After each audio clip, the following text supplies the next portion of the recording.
Şurada bir resim çekilsin. Selamun aleyküm. Aleykümselam.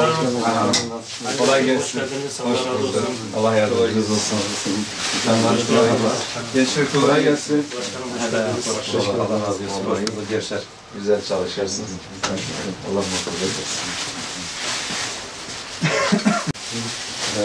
Şu an kumanyaları hazırlıyorsunuz. Kaç tane hazırlamışsınız? Saymamışsın da 500 tane hazırlamamız lazım. 500 tane hazırlamak gerekiyor. Şu an hazır olanlardır. Toplam 500 tane hazırlıyorsunuz. Peki kaç gün içinde dağıtacaksınız bunları? Programda 2 günde 2 gün. 2 güne sıkıştırmamız lazım. O kadar üyeniz var mı? 500 tane 2 günde dağıtmak. Bu sefer dağıtım olmayacak. Daha çok aranıyor başka. Diyorsun, Aileler sen- de aranıp gelip kalıyor. Bir de Evet. bizim de gösteriyoruz. Sizin götürdüğünüz de var. İnsanın içinde, kalbinde iyilik ve merhamet olunca Allah'ın izniyle tüm zorlukları rahat bir şekilde atlarsınız. Rabbim eksikliğinizi göstermesin. Gerçekten bu deprem sürecinde belki yaşanan sıkıntıları ve yaşanan tıkanıklıkları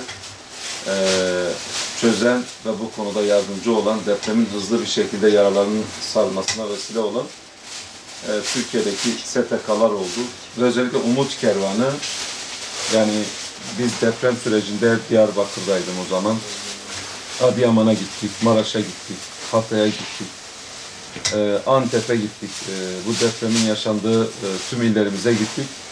Allah'a hamdolsun nereye gittikse Umut Kervanı orada çadırını kurmuştu. Vatandaşların ihtiyacını karşılıyordu.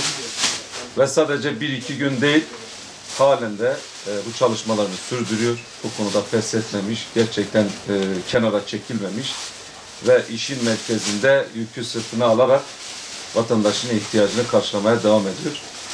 Rabbim eksikliklerini göstermesin diyelim. Eyvallah.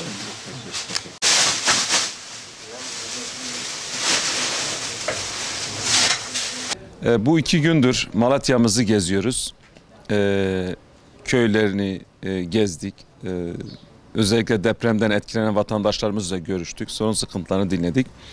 Bugün de depremin ilk gününden bugüne kadar aynı aşk ve heyecanla çalışmasını sürdüren, vatandaşların sıkıntılarına çare olan, kırılan kanatlarına merhem olmaya çalışan Umut Kervanımızı ziyaret ettik.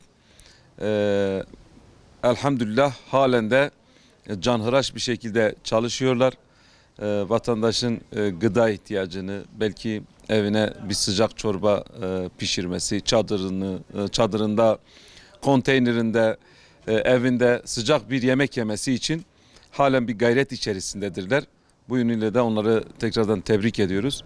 Aldığımız bilgiye göre yarın 500 koli yardım yapmaya devam ediyorlar ve şu anda birazdan belki de Umut Kervanı'nın içerisine gideceğiz.